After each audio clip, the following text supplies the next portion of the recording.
Allahu azza wa jalla, Allah subhanahu wa ta'ala berfirman,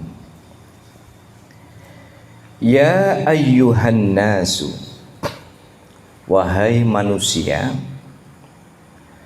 la iddata kattadbiri, tidak ada yang lebih detil dari hitung-hitungan Allah terhadap kehidupan manusia. Rencana Allah itu sudah begitu detil. Organ tubuh kita bekerja begitu detil. Wong kalau ndak beres sedikit saja awake ndak kepenak, gitu. Gusi melembung, gusi kok melembung ya? Gusine abuh, bengkak. Gusi bengkak saja kita makan sudah ndak enak. Sariawan setitik saja makan sambal kurang nikmat. Maka kalau Allah subhanahu wa ta'ala itu sudah ngatur kehidupan kita, ngaturnya itu detil. Makanya Allah itu punya sifat fatir. Fatir itu Allah yang menciptakan, Allah yang menyiapkan, Allah yang mengatur, dan Allah yang menjamin semuanya. Makanya di dalam konsep tasawuf itu, hidup kita ini sakjane itu sudah ada yang ngatur. Jadi apapun ikhtiar yang kita lakukan hari ini itu sebenarnya bukan karena kita mampu, tapi karena memang kita dimampukan oleh Allah subhanahu wa ta'ala. Maka tidak ada yang bisa membandingi, mengungguli detilnya Allah ngatur terhadap manusia. Padahal Gusti Allah itu kalau sudah ngatur apik nih. Kita kadang punya rencana kita tidak selalu tercapai. Ternyata Allah punya rencana yang lebih baik. Dulu kita punya angan-angan pengen begini, tapi ternyata yang terjadi begitu dan begitu. Dan itu faktanya jalan terbaik yang diberikan oleh Allah. Makanya salah satu rukun iman itu adalah ridho terhadap qadha dan qadarnya Allah. Ridho terhadap apapun yang kita jalani hari ini. Duka jenengan seneng, duka jenengan boten, duka atine padang, duka atine sumpek, tapi itulah rencana yang sedang diberikan oleh Allah subhanahu wa ta'ala. Maka tidak ada yang bisa mengalahkan detilnya cara Allah mengatur kehidupan. Kalau manusia yang mengatur masih ada potensi salah, keliru, kurang pas. Ojo kok ngoten. Wong jenengan iku ndandakno kain ten ngene penjahit mawon. Ukurane pun pas. Nate mboten Bu jenengan dandakno klambi napa rok ternyata mboten pas, nate nemu mboten. Ukurane wis pas, ternyata pas dinggo ora pas. Soale napa? Wetenge tambah gede. Sing salah awake, mboten tukang jahite. Soale pas diukur dina Senin, wetenge sik langsing. Bareng kakean slametan, wetenge mlembung. Lha ngoten. Nggih mboten? Lho ngono kok sing disalahno tukang jahite. Akhirnya solusinya napa? Sing wetenge do gampang melembung niku nek masang nganggo kolor wae. Nah, ngoten niku. Dadi niku arep ukuran pira wae, arep kempes ya pas, arep mekar ya pas. Niku menungso. Tapi kan manusia itu seringkali menganggap bahwa rencana dia yang terbaik. Stres di dalam kehidupan itu karena kita sudah mulai nyetir sunatullah. Maka ridho terhadap qadha dan qadar itu maknanya adalah ketika rencana-rencana kita tidak kabulkan oleh Allah, maka bersegeralah untuk khudu', untuk tunduk, untuk patuh bahwa rencana terbaik dari Allah itulah yang membawa maslahat di dalam kehidupan kita. Dulu ketika kecil ada yang punya angen-angen. Anak kecil itu biasa kalau ditanya apa cita-citanya, tak pikir-pikir tuh ndak jauh-jauh dari jadi dokter. Kenapa Bu? Napa wonten sing cita-citane mboten ini kok saya ndak lihat Bu Suci? Nyelempit wedi dibuli. Biasanya ngetok tem mriki ya. Tapi anu kebagian piring. Oh sampun.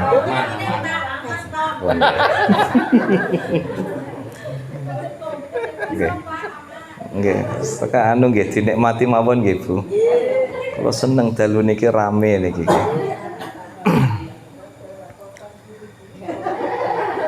Jadi kita seringkali di dalam kehidupan itu terlalu banyak rencana.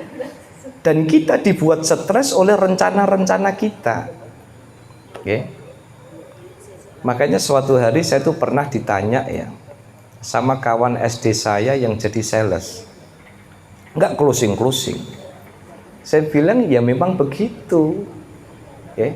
Ketika jenengan closing, ya memang dalam rezekinya memang lagi closing. Tapi ketika enggak closing, berarti Allah sedang menyiapkan rencana lain. Gitu.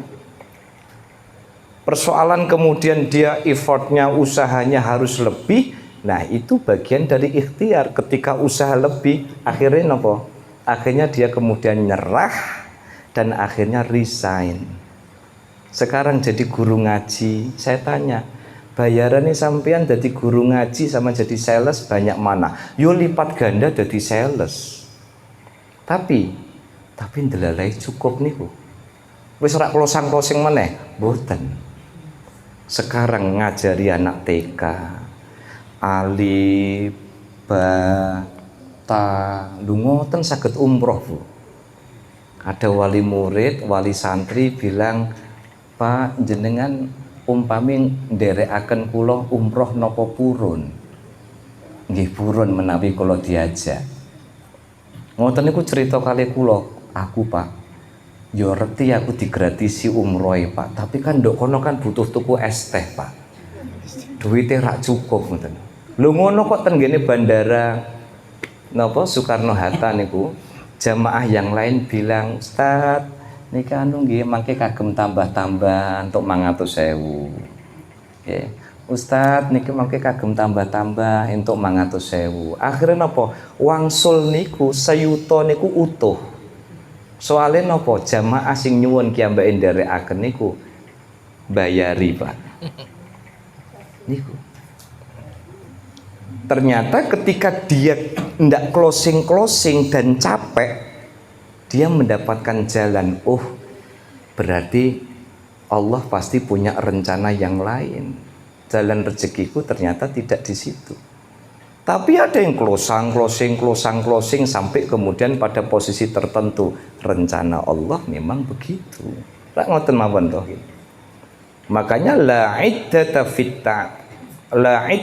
kat-tadbiri, tidak ada perhitungan yang cermat di dalam kehidupan kecuali cermatnya Allah mengatur kehidupan kita. Paham nggih Bapak Ibu nggih? Wala waro'a kal kaffi anil adha. Wala waro'a, tidak ada kehormatan yang lebih sempurna kal kaffi anil adha, selain berusaha untuk tidak menyakiti orang lain. Bapak Ibu, ternyata nasihatnya Allah kepada Nabiullah Musa, kehormatan yang luar biasa di hadapan Allah itu ketika apa? Dalam hidup itu berusaha tidak menyakiti orang lain. Ada satu cerita para rawuh sami. Ada seorang ulama karena beliau itu ulama yang mertamu banyak. Orang alim itu kan banyak yang mertamu. Saya sering cerita, jenengan ndak usah kaget dengan gaya hidupnya para kiai. Kalau pakai teori medis jauh dari kata ideal. Wong nompo tamu itu habis isya sampai jam 12. Jam 12 nanti sholat tasbih, sholat hajat, sholat witir sampai subuh. Habis subuh nanti ngaji sampai dan jam 7. Jam 7 sare sebentar sampai setengah 9. Setengah 9 ngaji lagi sampai dengan menjelang duhur. Menjelang duhur nanti nerimo tamu lagi. Lah ada seorang alim itu, dia memiliki banyak keistimewaan di dalam hidup. Gara-gara nopo? Gara-gara berusaha untuk tidak menyinggung perasaan tamunya, gara-gara tidak tahu namanya. Misalnya suatu hari ada tamu datang padahal sudah berkali-kali, tapi kan kiai itu kan yang diingatkan nggak cuman dia. Gimana? Wong saya sowan kepada kiai saya saja itu, yang santrinya tidak banyak, itu saja. Sopo? Dalam aziz saya, oh kue, kene cong, kene. Itu setelah apa? Setelah dalam aziz saya ini. Oh kene cong, kene cong. Lah ada seorang kiai saking tidak ingin menyakiti hati tamunya, setiap datang ada tamu, alhamdulillah kiai saya bisa datang lagi ke sini sowan tabarukan sama kiai. Oh nggih monggo pinarak riyen. Tapi kiai ini tidak berani tebak berhadiah namanya siapa. Akhirnya apa? Beliau memerintahkan santrinya, minta kepada santrinya, kamu temuin tamu itu, kamu tanya namanya siapa, rumahnya mana. Kiai santri ini baru kemudian nanti laporan kepada, misalnya namanya Ahmad gitu kan. Begitu santri selesai, makanya sebentar ini kiai mau keluar nih. Akhirnya apa? Begitu kayak monggo pripun kabare Pak Ahmad, keluarga pripun kabare, padahal bocoran dari santrinya. Jenengan bayang no, begitu mulianya orang saking tidak mau menyakiti hati sesama. Dan Allah memberikan nasihat bagus sekali, wala wara'a kal kaffi anil adha. Tidak ada kehormatan yang luar biasa di hadapan Allah selain sikap kita yang mau menjaga perasaan orang lain. Makanya sampai disebutkan falyakul khairon aw liyasmut, ngomong sing apik, bicaralah yang baik. Kalau bicaramu tidak baik dan menyinggung orang lain, falyakul khairan aw liyasmut, lebih baik diam saja. Kecuali kalau misalkan sudah akrab. Bolone kene sing biasa digojoloki siapa Mas Andri? Pak Pur. Tapi Pak Pur tuh tidak pernah tersinggung. Digojoloki apa aja senyum aja, ganjarannya luar biasa Pak Pur. Gua juluki gua juluki apa meneh urusan angkut-angkut gitu kan. Pak Pur on sing pindahan truknya datangkan ngoten. Pak Pur guyu tok mendel. Pokoknya kalau enggak Pak Pur Pak Hendri. Tapi alhamdulillah kula niki gadah dulur-dulur ini biasa jadi objek bullying, enggak pernah itu melapor ke pihak berwajib niku.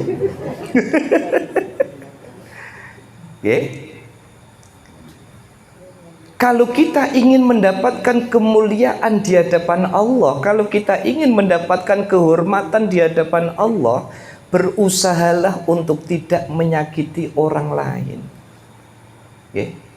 Berusahalah untuk bisa menyenangkan orang lain, orang mertamu. Kiai saya itu, kiai saya itu kalau kedatangan tamu, cepet-cepet bilang sama putra dalem, Begitu datang le kopi, le tokno kabeh le saono nih. Jadi kan bisa bayangkan, padahal apa? Padahal bisa jadi secara ekonomi mungkin biasa-biasa saja. Tetapi keberkahan di dalam hidupnya itu karena kemauan untuk menyenangkan orang lain. Kan tidak ada cerita kemudian orang, kecuali kalau misalkan kiai itu gerah. Kalau misalnya beliau tuh capek habis ngaji, kan biasanya kan habis ngaji baru turun dari pesantren, baru turun dari masjid, pengennya sampai rumah itu makan, pengennya sampai rumah mungkin ya sambil nonton TV, pengennya sampai rumah itu leye-leye, ternyata di ruang tamu itu sudah ada tamu yang menunggu. Tapi karena menjaga bagaimana supaya dia bisa membahagiakan orang, maka wajar kalau kemudian Allah memuliakan dengan banyak kemuliaan. Wala waro'a kal kaffi anil adha. Tidak ada kehormatan yang sempurna selain upaya kita untuk menjaga jangan sampai kita menyakiti hati orang lain. Makanya kita kalau matur, kalau bicara, itu diupayakan wis persoalan keperucut menyakiti hati orang lain njaluk ngapura. Soalnya kan kadang wonten model kalimat suwidik tapi koyok cabe setan. Peletus panas. Wedhus ngentekno banyu sak galon kan ngoten to? Ada. Wonten mboten, Bu? Oh, ini niki referensinya banyak sekali.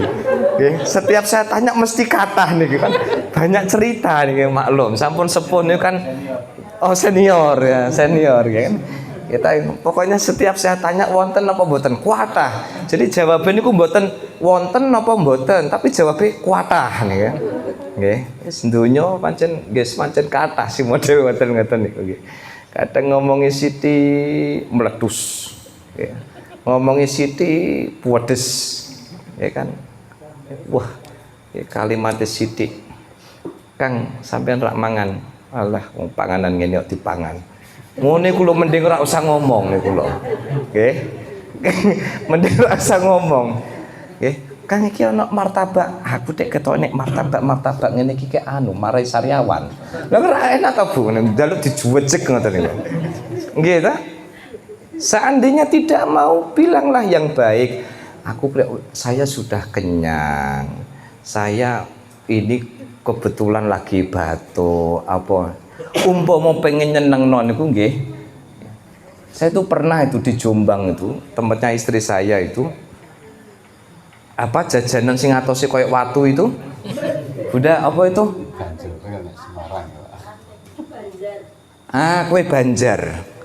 Koyok watu Pak niku. Saya dikasih yang ngasih Bunyai garwane Allah yarhamu Kiai Nasrullah. Bunyai Zubaidah. Ayo didahar. Nggih Bunyai, kula pendet. Bareng tak cokot niku Pak. Wah lah iki yo kelas berat nih. Tapi kok yang ngasih kok Bunyai. Akhirnya kula eling niku kula sai niku. Sampai lali ketika nyuci niku mbledrek kabeh niku.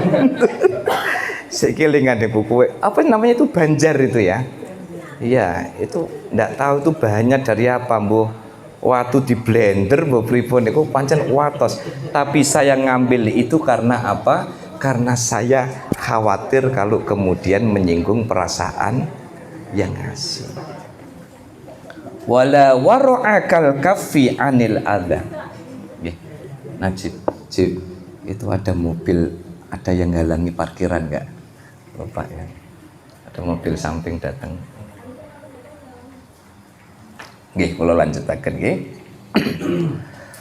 Wala hasba arfa'u minal adab.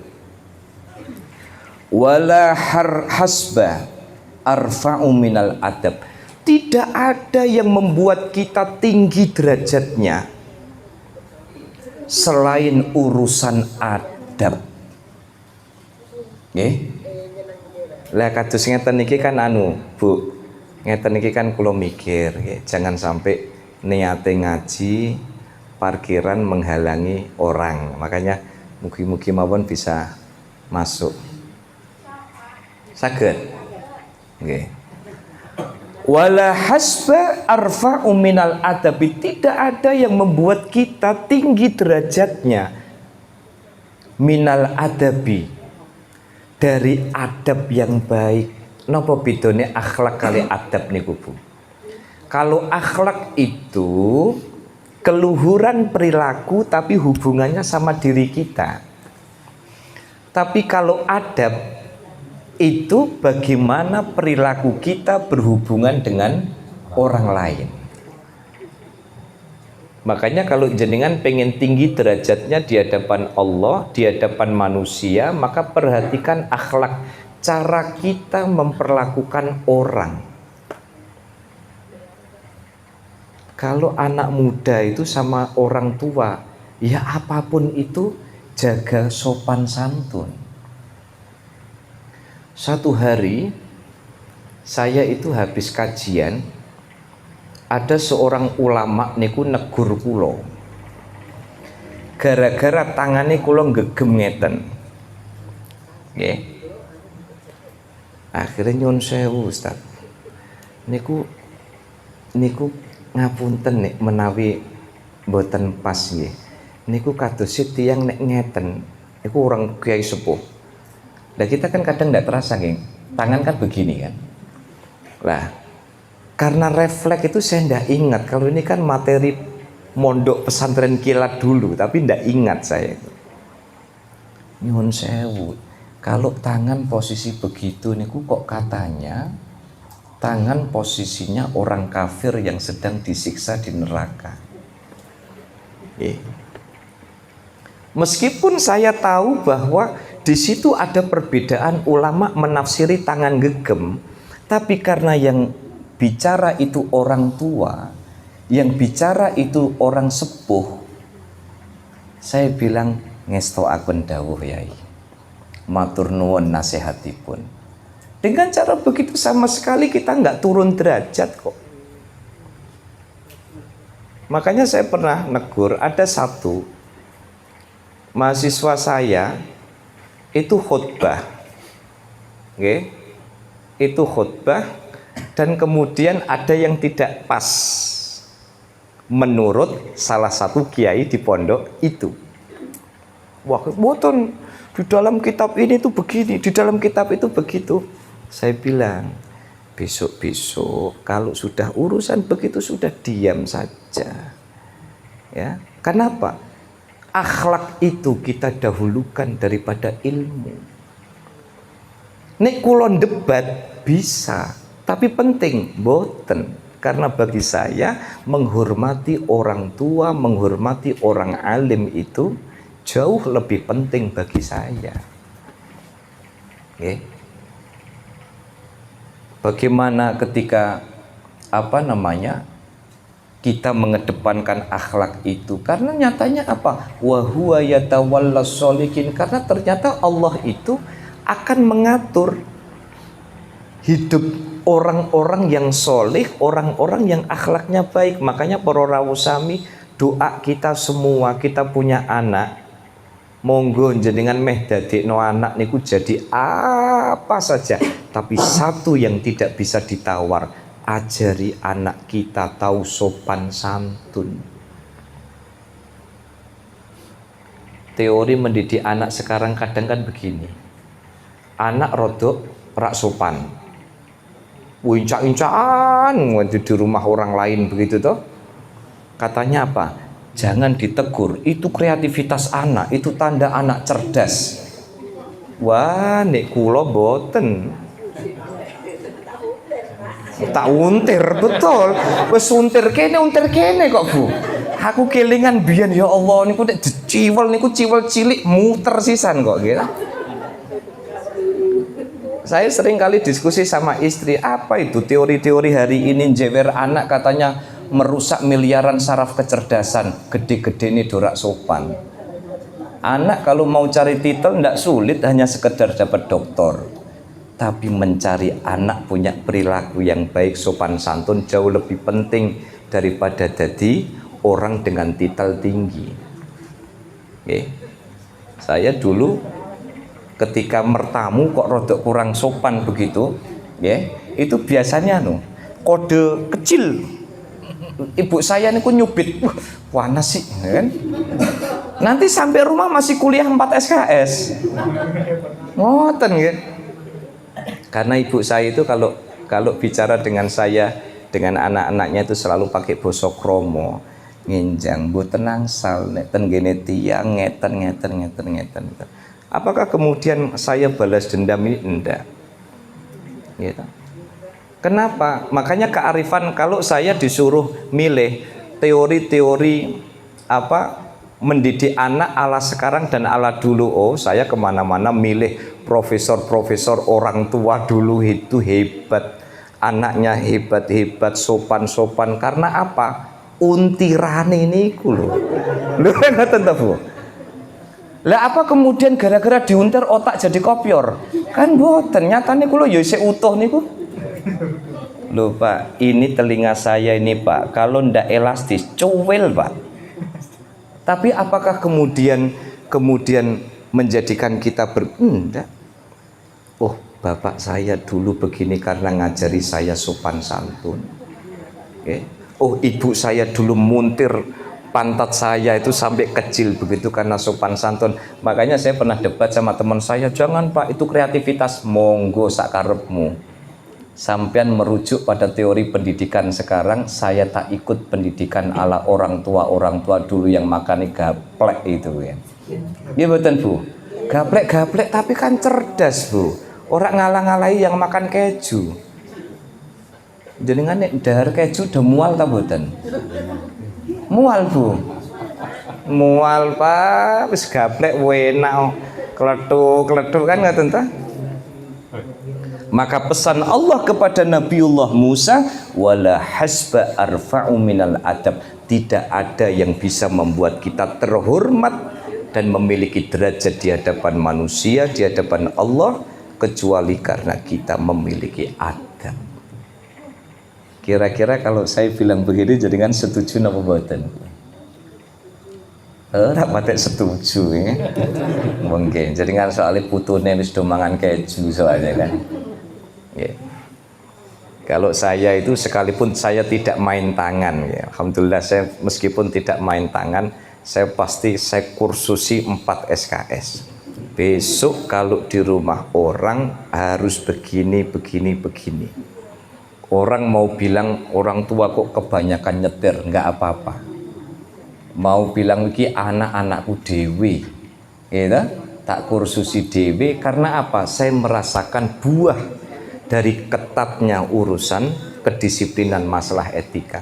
Duko nih generasinya Pak Rokik ndak wonten puntir-puntiran Pak? Tasik Pak. Tasik nggih Pak nggih. Wonten ceplek-ceplekan apa mboten Pak? Wonten nggih. Nek kula riyen zaman sekolah niku sing jenenge dijewer, diuntir, ceplek kali penjalin niku cetes ngoten niku biasa niku. Kula niku sekolah niku Pak, sepatuku jebot ya gara-gara napa? Gara-gara dulu nadzuman tasrifan kan, fa'ala yaf'ulu fa'lan wa maf'alan fa huwa fa'ilun, keliru. Tawaf. Wah, ngubengi masjid niku Pak. Ibu saya pasti lek lah sepatune nembe ndek wingi kok wis do jebot. Nggih, kula niki kula soale ken tawaf kali Mbah Yai. Apakah kemudian orang tua langsung lapor pihak berwajib? Boten. Ditambahi malah makane ngot.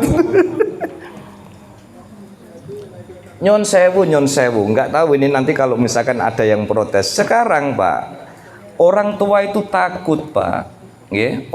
Guru itu pada takut Pak. Kenapa? Anak ndablek sithik dihukum, orang tua bertindak. Sekarang kalau anak itu kena miras, anak kena narkoba, apakah komisi-komisi itu juga akan turun tangan? Siapa yang bertanggung jawab ketika anak prestasinya bagus? Lah itu yang ini ya nggak mudoroso karena sudah berita. Siapa itu yang pelecehan seksual terbesar di Inggris itu?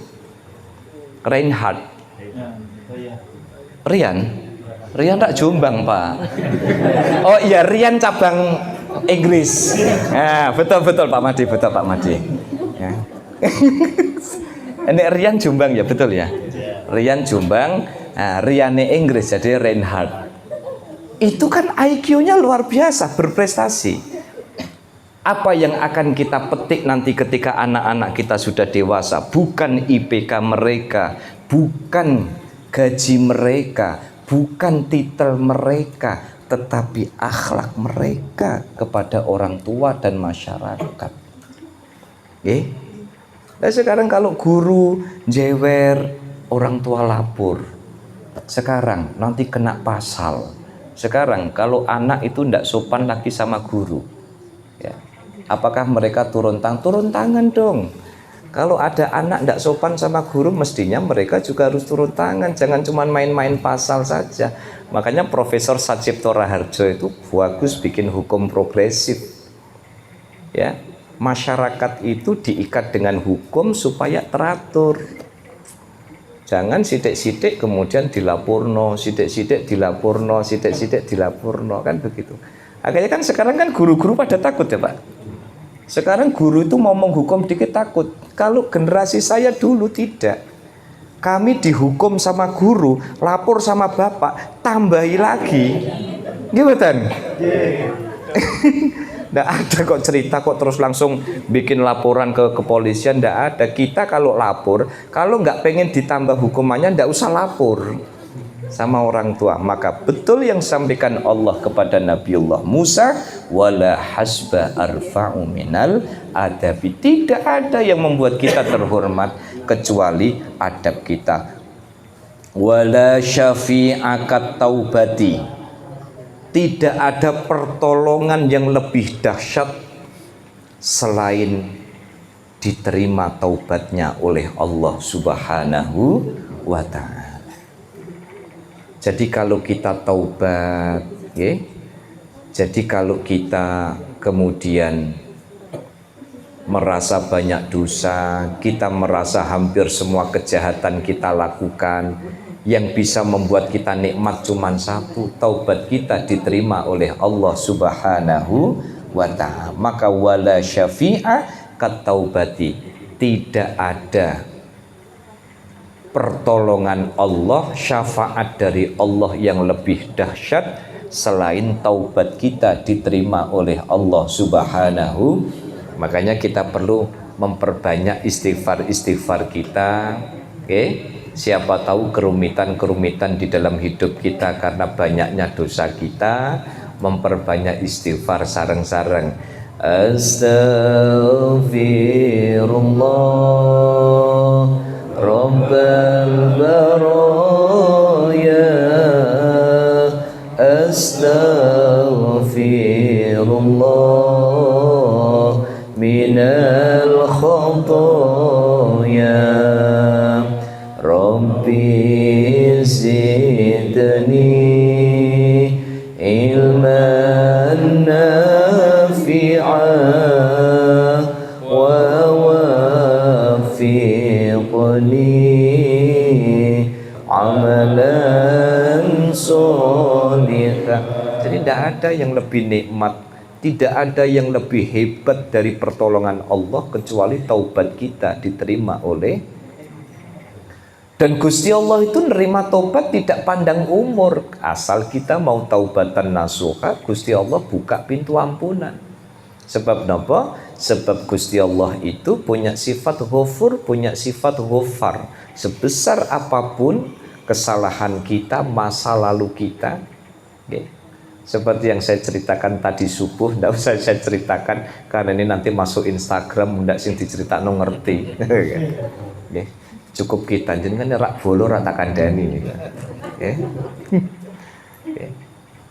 itu.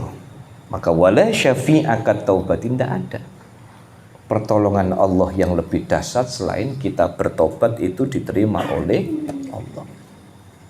Wala ibadatakal ilmi, tidak ada ibadah yang lebih sempurna, ya, dari ilmu yang diberikan oleh Allah. Ini menguatkan nasihat Allah sebelumnya.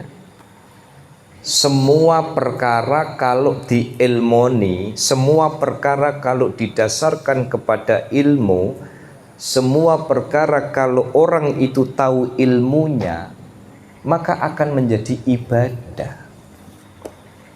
Beda pendapat, tapi kalau didasari dengan ilmu, yang terjadi bukan konflik, tetapi rahmat. Takbirnya beda dikit-dikit, tidak apa-apa, wong masing-masing punya dasar. Akhirnya apa? Jadi ibadah di tengah perbedaan. Cara duduknya berbeda ketika tasyahud iftirosh dengan tawarruk. Kalau duduknya di tasyahud akhir berbeda, tidak apa-apa, wong perbedaan itu juga terbuka kok. Makanya kalau orang itu ilmunya luas, itu tidak gampang senewan, tidak gampang emosi. Saking emosinya jadi esmosi. Wah, ora oleh, beteteng wae. Tapi kalau orang itu punya ilmu, ketika lihat orang lain berbeda, oh itu pakai dasar yang sana. Ketika melihat ibadahnya berbeda, oh itu Jadi jangan gampang marah. Kalau marah itu malah menunjukkan kualitas kita yang sesungguhnya. Kan cara kita bersikap itu menunjukkan kelas kita. Gimana? Cara kita bersikap tuh, saya biasanya kalau ada orang debat begini-begini, jenengan setuju, monggo, ndak setuju ndak apa-apa. Wong saya begini itu punya dasar. Jenengan punya dasar yang lain silahkan, tapi jangan menyalahkan orang lain. Nak ngibadah niku, beragama itu puncaknya adalah kedamaian. Semakin belajar agama kok semakin kemerungsung. Ndelok wong sing beda pengen ngajak jotosan, niku berarti ada yang salah di dalam memahami agama. Coba lihat ulama-ulama dulu. Imam Abu Hanifah tidak sama dengan Imam Abu Malik. Pengikut Abu Hanifah tidak sama dengan pengikut Imam Malik. Pengikut Imam Malik tidak sama dengan pengikut Imam Syafi'i. Imam Syafi'i pengikutnya tidak sama juga dengan Imam Ahmad bin Hambal. Rukun kok. Seperti cerita klasik yang pernah saya sampaikan. Imam Syafi'i itu kunut, tapi suatu hari berziarah ke tempatnya makbarohnya Imam Abu Hanifah yang mayoritas tidak kunut. Ketika Imam Syafi'i didaulat menjadi imam, di hadapan para pengikut-pengikutnya Imam Abu Hanifah, Imam Syafi'i tidak kunut kok. Kenapa? Karena Imam Syafi'i menyadari kalau pengikut-pengikutnya Imam Abu Hanifah mengikuti ulama yang tepat. Imam Abu Hanifah itu orang yang alim. Kalau mengikuti orang yang alim pasti memiliki dasar yang kuat. Kalau memiliki dasar yang kuat kok berbeda dengan dasar yang lain, maka kedepankan bahwa persamaan di antara kita jauh lebih banyak daripada perbedaan. Subuh kan bedanya cuman kunut. Kecuali kalau Pak Pur subuhannya model kayak sholat gerono. Loh, Pak Pur kok rukuke double? Milenial. Nah, itu baru harus digugat. Tak contohnya bentak ngantuk Pak Pur. Setuju ya Pak Pur ya? Setuju. Tapi Pak Pur itu pinter kok, bilangnya gini, saya itu tidak ngantuk Pak, tapi menghayati. Begitu, menghayati. Nyatanya saking menghayati berarti ngikuti. Nyatanya begitu mau selesai tahu itu Pak Pur melek. Nah kan berarti kan ngikuti. Tapi kalau orang tidur kan kadang ya kayak orang Jumatan itu, ya orang Jumatan Allahu Akbar imamnya isek turun ini. Ada nggak yang pernah gitu Pak? Nanti nobatan nih, ya? Kata saweneng ya kuatah kabeh ya. Tapi acan kurang lebih di mana-mana ceritanya orang itu kalau Jumatan itu ya. Makanya Saya itu kalau khutbah itu saya usahakan tuh pokoknya 10 menit rampung. Daripada apa? Daripada do ngantuk. Ya, makanya sampai ada itu pernah satu hari, pas saya khutbah di Undip, pas bagian saya, lah ada salah satu jamaah pernah dengar saya ngomong begitu. Saya sengaja saya mau datang ke masjidnya Undip karena tahu Ustaz Aziz yang khutbah. Saya pengen sensasinya khutbah 10 menit itu kayak apa. Ternyata dia itu pakai apa Pak Jeng ini? Stopwatch Pak. Katanya 10 menit 10 menit betul. 10 menit kurang dikit katanya itu. 10 menit kurang dikit. Kenapa? Ya sudah, khutbah itu kan intinya kan hikmah-hikmah yang terbaik yang bisa diserap mereka. Wa meh wakeh ngoten molo ngoten. Ngotos molo nggih. Pak Pur nate ngantuk kalau Jumatan. Oh nate nggih. Nate nggih, Pak. Nggih. Biasanya Pak Pur Jumatan langsung golek endi sing ana sokone nggih. Nggih, niku. Jadi apapun kalau didasari dengan ilmu ibadah. Tapi kalau tidak didasari oleh ilmu fitnah. Ya. Makanya kita mulai dari diri kita, terutama majelis zawiyah, ya. Nanti kapan-kapan saya lagi berpikir nanti kali rencang-rencang santri, nanti kalau sudah khatam ini, ya, kita cari kitab lain yang ada mambu-mambu fikihnya supaya kita supaya kita wawasannya menjadi luas. Orang kalau wawasannya luas, pas seduluran selawasi, ora kagetan ngeten loh. Tapi kalau wawasannya tidak luas, ya akhirnya kemudian dia akan menghukumi sesuai dengan apa yang dia tahu. Coba jenengan kalau lihat di Masjidil Haram, satu shaf itu cara rukuk, cara sholatnya itu beda-beda. Tapi rukun, gitu. Tasyahudnya ada yang jengit-jengit ngeten. Jadi kalau jenengan lihat ada orang kok tasyahudnya begini, ngoten niku tasyahud ora usah gremeng. Stroke iki ketoke stroke pemula iki ketoke. Stroke ringan. Mboten iki mazhab Maliki. Kalau mazhab Maliki niku jenengan kalau lihat ada orang kok tasyahudnya begini, itu mazhab Maliki. Karena tahu ilmunya, ketika tasyahud dia enggak gremeng. Tapi karena tidak tahu ilmunya, akhirnya ya Allah, iki aslinya stroke apa aliran sesat ya. Wah, akhirnya itu sampai salam lali ora tasyahud, Pak. Soalnya apa isine gremeng tok niku. Nggih kan?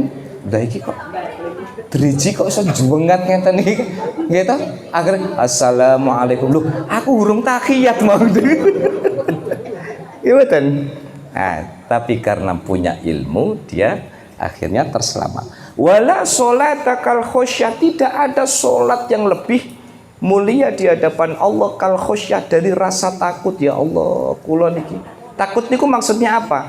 Takut adalah kita merasakan sensasi ketakutan kita kepada Allah. Ya Allah, ternyata diriku ini bukan siapa-siapa. Ketika kita sujud di tanah yang sama, ketika kita takbir, ketika kita dalam satu shaf yang sama. Sampai ada satu pakar itu meneliti hebatnya sholat itu, ya, satu-satunya komando yang bisa mengumpulkan orang dalam tempo sesingkat-singkatnya itu sholat.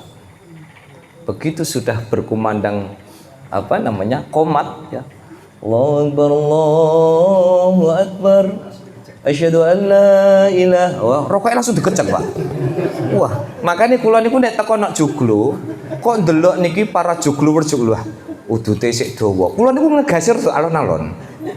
Wah, ketok iku lagi bar nyumet iki ngoten kan. Nek rak ngoten biasanya sudah begitu sampai parkir santai, ya. Paling ora aku karek seprapat lah kan gitu kan. Coba bayangkan, kekuatan yang bisa ngecek rokok niku ya itu tadi. Begitu Najib sudah pegang, wah, Najib sudah menuju mic. Ya, mic yang nyetrum di lambe itu. Ibu-ibu tidak tahu kan, jadi kan pengen tahu sensasinya, ya. Tahu sensasinya, ya. Jadi ceritanya mic niku ono setrume, Bu. Ya. Jadi kok adzan kok merem kok terus mepet, niku langsung rut ngoten, Bu. Ya. Pengen nyoba, Bu. Jadi kan adzan mawon. Isinya terus enggak ya? Masih. Oh masih ya. Ora apa wajib ya, insyaallah itu anu. Jadi kafarat dosa ya. Wala sholat takal khusyan tidak ada. Allahu Akbar, Allahu Akbar, asyhadu an la ilaha illallah. Itu langsung merapat. Okay. Begitu imam bilang sawu sufufakum fa inna tasfiyatas sufufi min tamami sholat, kan? Okay. Maka kita berada di shaf yang sama, sujud di tanah yang sama, di lantai yang sama. Maka sensasi ketika kita bisa menghadirkan ketundukan rasa takut kita kepada Allah itulah, itulah satu keistimewaan yang ada di dalam sholat. Maka sholat, sholat yang paling utama di hadapan Allah adalah ketika di dalam sholat kita menghadirkan rasa takut atas dosa-dosa yang kita lakukan. Wala sa'adata kat taufiki, tidak ada kebahagiaan yang lebih sempurna selain hidup itu mendapatkan taufiknya Allah. Makanya kenapa kita kadang jenengan kalau pengen mendapatkan keputusan-keputusan ini mboten usah males-malesan sholat istikharah. Sholat istikharah itu sholat yang bisa dilakukan kapanpun. Termasuk jenengan qobliyah. Sholat sunat itu kan niatnya bisa macam-macam. Sholat sunnah qobliyah bisa diniati hajat, bisa diniati istikharah, bisa diniati wonten. Oh mboten, nek kula niku anu, pokoknya satu sholat ya satu niat supaya nanti afdol. Nah itu ngitungannya bakul. Kan pernah wonten pertanyaan, Pak, kalau orang itu kirim doa kepada mayit dengan satu Fatihah sementara ahli kuburnya 10, lah niku makin tuwe pinten-pinten. Loh, lah niku lah hitungan bakul. Nek hitungane Gusti Allah niku, nggih, diibarataken nggih, nek pakai ibarat yang paling sederhana itu ketika jenengan punya piaraan burung, burung itu mau didengarkan satu orang, ya suaranya segitu. Didengarkan 20 orang, ya suaranya segitu. Mendengarkan suara yang sama, tempo yang sama, frekuensi yang sama. Jadi tidak berkurang sedikit pun. Wala sa'adata kat taufik, tidak ada yang jauh lebih membahagiakan hidup kita selain hidup itu senantiasa mendapatkan petunjuk dari Allah. Apa cirinya kita mendapatkan petunjuk? Nah, niki. Ciri kita mendapatkan petunjuk adalah dalam urusan kemudahan kita dibikin gampang. Dalam urusan kemaksiatan kita selalu dipersulit. Itu artinya tanda-tanda orang itu mendapatkan taufik. Atau dengan kata lain, ciri orang yang mendapatkan petunjuk adalah orang yang di dalam urusan kebaikan dia gampangan. Ngetokno snack gampangan, ngaji gampangan, jamaah gampangan. Ayo lek, anu lek, anu lek, karukenan rono lek. Wah, arep karukenan boyoke kumat. Ya, misalnya, karaoke itu tidak dilarang. Maksud saya ini karaoke yang sambil minum-minum. Nah, misalnya ibu-ibu jenengan karaokenan nih ibu-ibu nih sing lagunya apa? Waljinah lagi. Nah, waljinah ya, waljinah nggih. Dikempot, Pak. Wah, waljinah wis montok dikempot lagi. Nah, karaokenan nek karaokenan ngoten niku ndak apa-apa, atau lagu-lagu tempo dulu pop 80-an itu hukumnya tidak dilarang. Yang dilarang kalau karaokenan sambil ngefly, minum-minum, nek minumnya kopi teh angsal. Ya, tapi nek sing model botol-botol kier-kier nika, dan niku sing dilarang itu. Maka tidak ada yang lebih membahagiakan di dalam hidup kita. Ya Allah, urip kok enak diatur kali pangeran. Ketika lagi buntu wonten dalan, ketika lagi kesusahan banyak teman. Nggih. Itu tandanya kita mendapatkan taufiknya Allah. Wala zaina azyanu minal akal. Tidak ada perhiasan yang lebih indah dari akal yang sehat. Kalau kita punya akal masih sehat, niku selama orang itu masih berakal, hidupnya itu akan menjadi indah. Makanya saya ingat guyonannya Habib Umar Mutahar. Nyun sewu Bib kula nukil, kata Habib Umar Mutahar itu contoh yang juga sering saya sampaikan di Joglo. Bagi Allah gampang membuat orang itu punya titel MM, Magister Manajemen, tapi gampang pula bagi Allah merubah MM menjadi melonga-melongo. Gara-gara pinter, jenius luar biasa, tapi berani sama Allah, berani menentang kewajibannya Allah, berani menentang hukumnya Allah. Bagi Allah ndak sulit kok bikin orang jadi gegar otak. Iya, masuk kamar mandi kepleset, sirai kejedot utawa geblak. Geblak itu bahasa Indonesia apa? Terpelanting. Enggak terpelanting. Apa geblak? Apa, Pak? Aku pambruk ya. Tapi nek geblak itu gini ya. Nggih. Makanya basa Jawa niku luar biasa kok ya. Tidak semua bisa dibahasa Indonesiakan. Tidak bisa dibahasa Indonesiakan. Pelem, cilik jenenge pentil. Gede sithik jenenge poh. Poh iku sik mentah, ya ta? Engko nek mateng baru jenenge pahpoh. Pahpoh. Mas, basa Wonogiri pahpoh. Oh nek mateng Wonogiri pahpoh. Bener Bu Eni? Oh mboten. Poh bar poh dadi pelem. Nek anu beras iku napa Pak? Mulai pari. Pari terus gabah, bergabah beras. Beras nek cilik-cilik jenenge menir. Terus nama malih? Nek mateng jenenge upo. Upo sedikit, nek banyak ya nasi. Upo nek sedikit, nek banyak nasi. Lho, upo basa sego. Udan niku nek cilik-cilik jenenge germis. Nek udan deres jenenge ya udan. Nek campur panas jenenge udan wewe. Nggih. Udan kethek. Solo kethek. Plat Adi kethek. Kethek. Kalau di tempat saya wewe, Pak. Ya.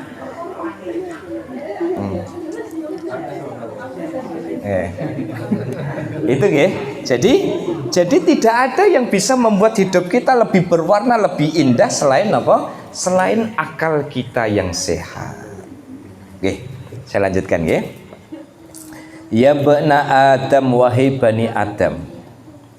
Tufrigh li ibadati. Sempatkan dirimu untuk ibadah kepada Allah. Amla'u qalbaka ghina, maka aku akan cukupi hatimu itu menjadi orang yang merasa cukup. Ketika kita ibadah itu selalu menyempatkan tufrigh li ibadati, kapan engkau menyempatkan waktumu untuk ibadah kepadaku, maka amla'u, aku akan memenuhi qalbaka, hatimu ghina, kecukupan, merasa cukup aja. Wa baitaka rizqa, kapan engkau menyempatkan waktumu untuk ibadah, maka aku akan melimpahkan rezeki di dalam rumahmu. Wa jasadaka rohat, dan jasadmu akan, dirimu, jiwamu, badanmu akan menjadi rileks, tenang banget. Makanya orang itu kalau pulang dari jamaah atau habis jamaah niku kan atine kepenak ngoten. Nggih mboten? Atine kepenak. Seneng. Duka jenengan jamaah ten masjid joglo utawa jamaah di rumah. Nggih. Kalau misalnya jenengan jamaah di joglo sae. Tapi kalau jenengan jamaah di rumah karena mau ngimami putra putri jenengan, itu juga tidak kalah saing. Makanya kadang sosok memang perlu ada bagi tugas. Yang satu sholat di rumah, yang satu sholat di masjid, yang satu sholat ini. Tapi mau ke masjid semua juga nggak apa-apa. Anaknya diajari jamaah. Makanya wajah sadaka rohatan, kapan orang menyempatkan waktunya untuk ibadah, maka dirinya akan merasakan ketenangan. Wala taghful an dzikri, maka jangan engkau lupakan aku. Kapan ada orang melupakan Allah, tidak mau ibadah, amla'u qalbaka faqron, aku akan memenuhi di dalam hatinya faqron, rasa kurang aja. Orang itu kalau lupa sama Allah, tidak pakai eling sama Allah, pasti hatinya kemerungsung, merasa kurang. Wa badanaka ta'aban wa nasoban, badannya itu merasa capek, letih. Kenapa? Kerja. Padahal dia kerja itu cari rizki, dan rizki itu yang ngasih Allah. Kerja boleh, tapi sholat jangan ditinggal. Loh Pak, itu yang baik gimana? Kita itu begitu adzan langsung ini. Nah, kalau itu tidak harus. Kalau memang jenengan masih dalam kondisi yang nanti bisa sholat juga tidak apa-apa. Tapi ada kondisi yang memungkinkan, kan kita tidak tahu Pak. Namanya di perusahaan itu kan ada aturan. Ya kita wajib ikut aturan itu. Ada kalanya berkumandang azan, Allahu Akbar, langsung cepet-cepet. Saya itu punya kawan begitu, lagi ngapain saja, begitu azan langsung tutup. Kadang sampai rapat itu rak pamit, loh kita mau neng di, oh ternyata di, kan gitu.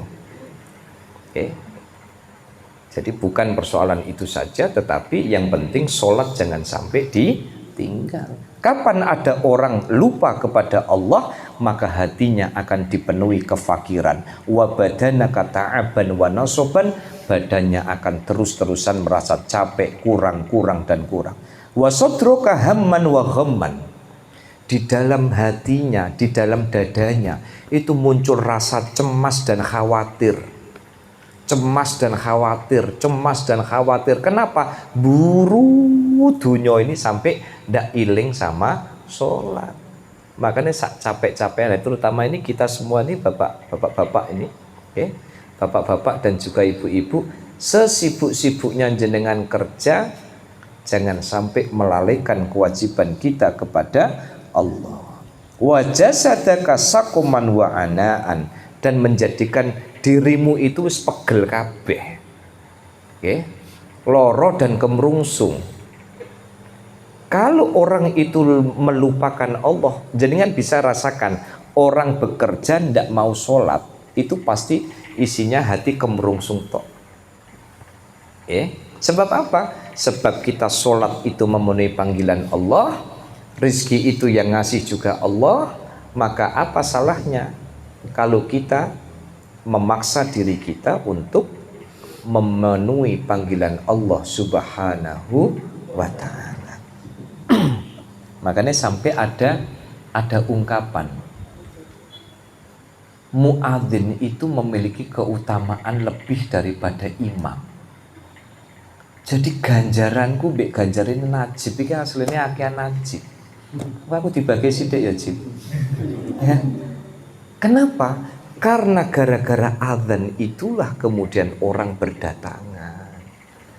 Sampai ada riwayat yang mengatakan keutamaan muadzin itu lebih daripada keutamaan menjadi imam. Kenapa? Karena orang berdatangan itu jasanya muadzin. Maka begitu kita dipanggil sama Allah, maka penuhi panggilan itu. Ya bena Adam, kantun gangsal menit. Ya bena Adam, wahai bani Adam, bi'afiyati qawaita ala ta'ati, wahai bani Adam, ya, karena anugerahku engkau menjadi kuat menjalankan ketaatan. Jadi kita ini diparingi awak sehat, menjadikan kita kuat menunjukkan taat kita kepada Allah. Makanya kan sering saya sampaikan di sini Bapak Ibu, sholat pengen khusyuk, mulailah dari wudhu yang khusyuk. Wudhu yang khusyuk itu dimulai dari rasa syukur ketika air itu pertama kali nempel ke tangan kita. Ya Allah, kita diparingi kesehatan enak sekali. Allah maringi nasihat. Karena kesehatan yang aku berikan, engkau jadi kuat sholat. Karena kesehatan yang aku berikan, engkau menunjukkan taat dengan cara datang ke majelis zawiyah. Jadi kita datang ke sini bukan karena kita mampu, tetapi karena kesehatan dan kesempatan yang diberikan oleh Allah. Wa bitaufiqi addaita faraidi, karena petunjukku engkau tahu bahwa melaksanakan kewajiban itu adalah tuntutan kita. Kita mendapatkan taufik Bapak Ibu. Betapa banyak mungkin saudara-saudara kita yang tidak sadar bahwa sholat itu wajib. Betapa banyak orang yang tidak sadar bahwa Jumatan itu wajib. Betapa banyak saudara-saudara kita yang ketika puasa Ramadan tidak puasa tapi udut di ruang publik ngeteng. Apa dilarang? Enggak, tapi jangan ngeteng maksudnya. Itu urusan masing-masing gitu loh. Itu urusan masing-masing. Tetapi apa? Tetapi paling tidak kita menghadirkan kesadaran lah. Kita menghadirkan kesadaran bersama-sama. Meskipun ada yang mengatakan, loh itu kan hak dia berpuasa, ini kan hak dia untuk udut. Enggak apa-apa. Enggak. Wong itu masing-masing, urusan pribadi masing-masing. Tapi tepo seliro. Sama halnya begini, hak kita ini kan sebenarnya kan terbatasi oleh hak orang lain. Misalnya saya punya apa jenenge? Tip sound system gawede Pak Pur meh karaokean terserah. Lho itu kan hakku, omah-omahku dhewe, mik-mikku dhewe, listrik-listrikku dhewe. Tetapi jangan lupa orang lain punya hak untuk dihargai telinganya. Kan ngoten toh? Nah gitu loh. Nggih mboten? Jadi misalnya makanya kadang di perumahan wis kadang podo-podo tepo seliro, kita saling menghormati satu sama lain gitu. Nek iso yo nalpot ora usah dijeblong. Ngoten toh? Tapi kita tidak ada yang sini. Dulu ada satu itu ya. Tapi kayaknya sudah tidak dijeblong itu. Udah aman ya. Wa birizqi qawaita ala maksiati, karena rizki yang aku tunjukkan kepadamu, engkau menjadi kuat menahan diri dari kemaksiatan kepada Allah. Makanya Bapak Ibu saya sering sampaikan, rizki itu tidak selalu dalam bentuk materi, tapi rizki itu dalam bentuk kemudahan hidup. Karena kemudahan hidup yang diberikan oleh Allah, petunjuk yang diberikan oleh Allah, kita terhindar dari kemaksiatan kepada Allah. Wa fi fadli ishta, karena anugerahku engkau bisa hidup. Wa fi ni'mati taqallabta, karena nikmatku engkau bisa kemana-mana. Molak-malik itu maksudnya apa? Dengan anugerahku engkau, dengan nikmatku engkau bisa kemana-mana. Wa bi'afiyati tajammalta, karena kesehatan yang aku berikan kepadamu, tajammalta, engkau bisa berpenampilan bagus. Bu, jenengan diparingi sehat, gitu, iso ngelukis alis, iso nganggo lipstick, eyeshadow, maskara, apa meneh? Oh meneh Pak Pur. Apa? Balsam, blush on, sing piye iku blush on? Sing piye Pak? Blush on itu. Blush on itu buat apa Bu? Make up. Oh sini. Oh itu namanya blush on. Mewarnai pipi. Oh mewarnai pipi. Oh itu namanya blush on. Oh, betul. Nggih. Lah betul itu. Maka kata Allah, karena kita sehat, kita bisa pepaes, kita bisa berhias. Nggih. Intinya apa? Ya Allah, Gusti Allah itu begitu murahnya kepada kita, kesehatan yang diberikan kepada kita sehingga kita bisa ya melakukan apapun yang kita inginkan selama itu masih dalam batas yang diperbolehkan oleh syarak. Maka nasihat dari Allah ditutup dengan kalimat, tapi sayangnya wa anta tansani. Tapi sayangi kalian itu seringkali melupakan aku. Kita bisa melakukan kewajiban itu karena anugerah dariku. Engkau bisa melakukan aktivitas mencari pekerjaan itu karena anugerah dariku. Tapi kenapa anta tansani? Kenapa kok engkau melupakan aku? Wa tadhkuru ghairi, tapi justru engkau ingat kepada selainku. Wala tu'addi syukri, dan engkau tak pernah bersyukur atas kenikmatan yang diberikan oleh Allah. Para rawuh sami, nasihat ini begitu indah kepada kita. Hidup kita dengan segala romantikanya adalah rencana yang terbaik dari Allah. Apapun yang kita lakukan bukan karena kita mampu, tapi karena dimampukan oleh Allah. Kita bisa taat kepada Allah, menjalankan sholat bukan karena kita hebat, tapi karena itu petunjuk dari Allah. Kita bisa mencari rizki bukan karena IQ kita tinggi, tapi karena kasih sayang Allah memberikan kesempatan kepada kita. Intinya, ketika Allah mencukupi dan mencukupkan apapun yang kita butuhkan di dalam hidup, betapa ironisnya kalau hidup kita justru melupakan zat yang mengatur semuanya.